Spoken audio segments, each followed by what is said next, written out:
नमस्कार, मी श्रद्धा शिर्के. बुलेटिनमध्ये तुम्हा सगळ्यांचं मनापासून स्वागत. आणि बुलेटिनच्या सुरुवातीलाच एक महत्त्वाची अपडेट पाहूयात.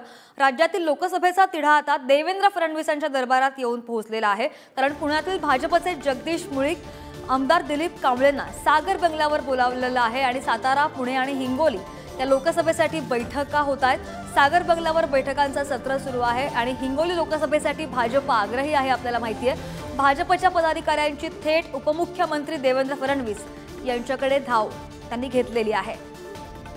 अधिकची माहिती देतात आमचे प्रतिनिधी ओम देशमुख आपल्यासोबत जोडले गेलेले आहेत. ओम,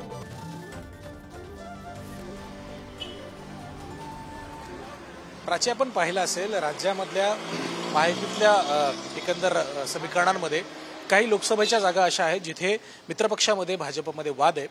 या अनुषंगानं माढा असेल, बारामती असेल, सातारा असेल, हिंगोली असेल, या मतदारसंघांमध्ये महायुतीमध्ये ही जागा नेमकी कोणाला सुटावी याबद्दल काहीसे वाद निर्माण झालेले आहेत. या सगळ्यांच्या पार्श्वभूमीवर स्वतः राज्याचे उपमुख्यमंत्री देवेंद्र फडणवीस यांच्याकडे आता या सगळ्या मतदारसंघांची जबाबदारी भाजपच्या वतीनं सोपवण्यात आली. आता हे जवळपास स्पष्ट आहे. आपण पाहिलं असेल, गेल्या 2 दिवसांमध्ये माढा आणि बारामतीच्या संदर्भातला जो वाद होता तो देवेंद्र फडणवीस यांनी मिटवला.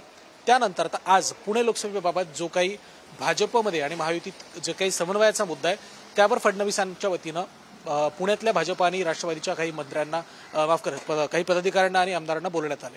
यामध्ये भाजपचे माजी शहराध्यक्ष जगदीश मुळीक असतील, भाजप नेते दिलीप कांबळे असतील आणि नाना काटे जे राष्ट्रवादी काँग्रेसचे, अशा काही मंडळींना इथे बोलवण्यात आले.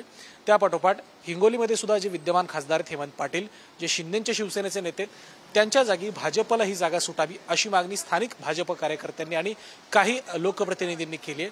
तसं एक शिष्टमंडळ सुद्धा आता सागर बंगल्यावरती दाखल झाले. त्यामुळे राज्यातला या वादग्रस्त जागांचा जो काही तोडगा आहे तो आता थेट देवेंद्र फडणवीस यांच्या दरबारात येऊन काढण्याचे एक प्रकारचं आव्हान महायुतीमध्ये आहे आणि ते आव्हान देवेंद्र फडणवीस यांच्या समोर उभं ठाकलंय.